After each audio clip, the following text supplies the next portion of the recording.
Alright, so good morning Go Fam. Nandito na tayo ulit sa site and 20 days after transplanting.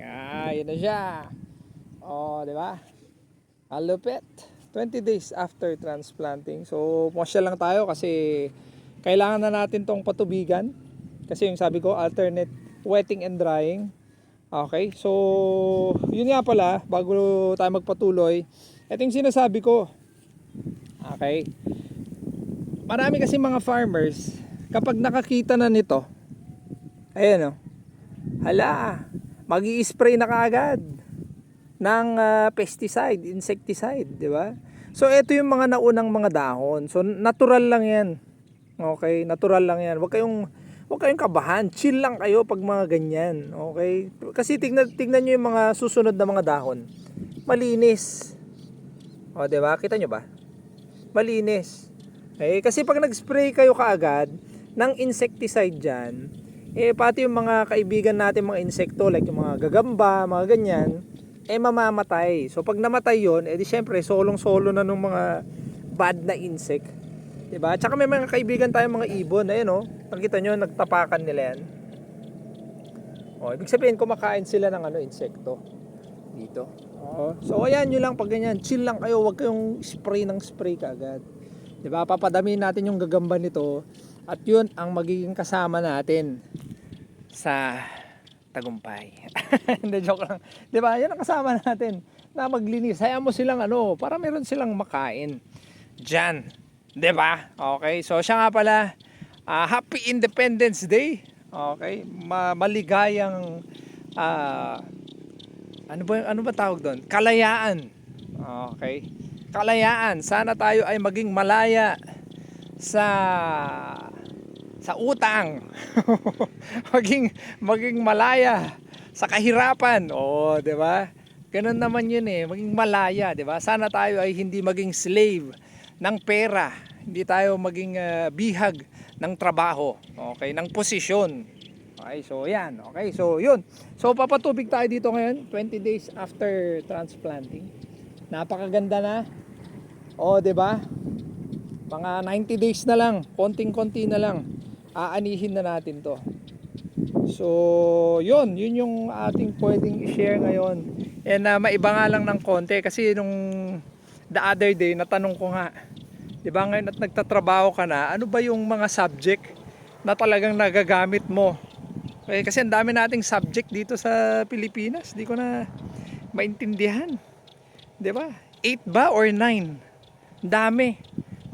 Sa ibang bansa meron lang silang math, kasi yan naman nagagamit, English, gamit yan, science, at saka history. Yun, 'di ba? Siguro tayo dagdag mo ng Pilipino, pero yung the rest siguro dapat yun natututunan na sa bahay, 'di ba? Yung GMRC sa bahay natututunan yan.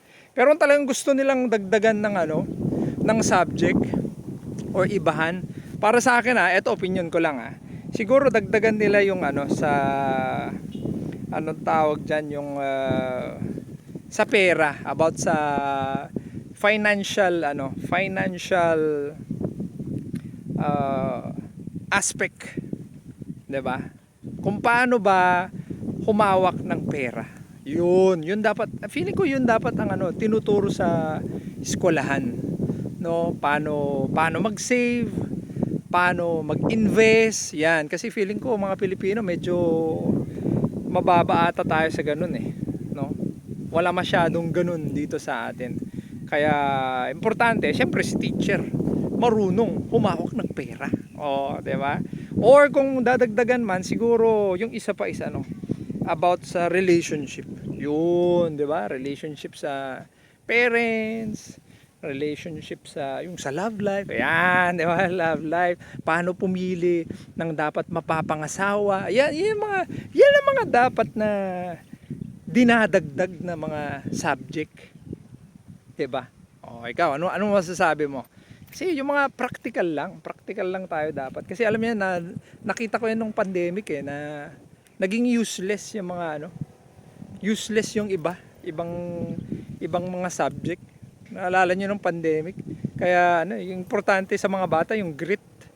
'Di ba? Dapat sila wise. Dapat madiskarte. Yun yung dapat. Okay, hindi yung yes ma'am ng yes ma'am, yes sir, yes sir. Okay, so yun yung atin. Ala lang naman yun, ibang para maiba lang naman, di ba? Kasi syempre yung farming, alam mo yan, yung mga ganyan, kasama pa rin sa buhay ng farmer. Alright, so yun.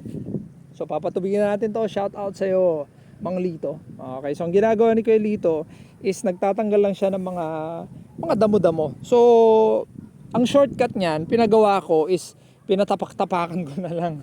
Diba, pag may makita siyang damo, tapakan mo na lang. Okay? Ganun lang yun, di ba? Pag may problema ka, tapakan mo na lang. Okay? Luhurin mo na lang. Okay? Tuhurin mo. Di ba? Okay. So, ano na mga pinagsasabi ko. So, yun yung ating update ngayon. 20 days after transplanting. So, kailangan mo talagang medyo ipadry yan para yung pagsusuhi niya ma-maximize. Hindi pwedeng laging may tubig yan. So, tignan nyo, dalawa-dalawa lang to nung nilagay. Pero tignan nyo, kalakasan niya. Yung growth stage niya. Yung vegetative. Hindi vegetative. Growth stage. Okay. Yung growth stage niya, kalakasan ngayon. Okay.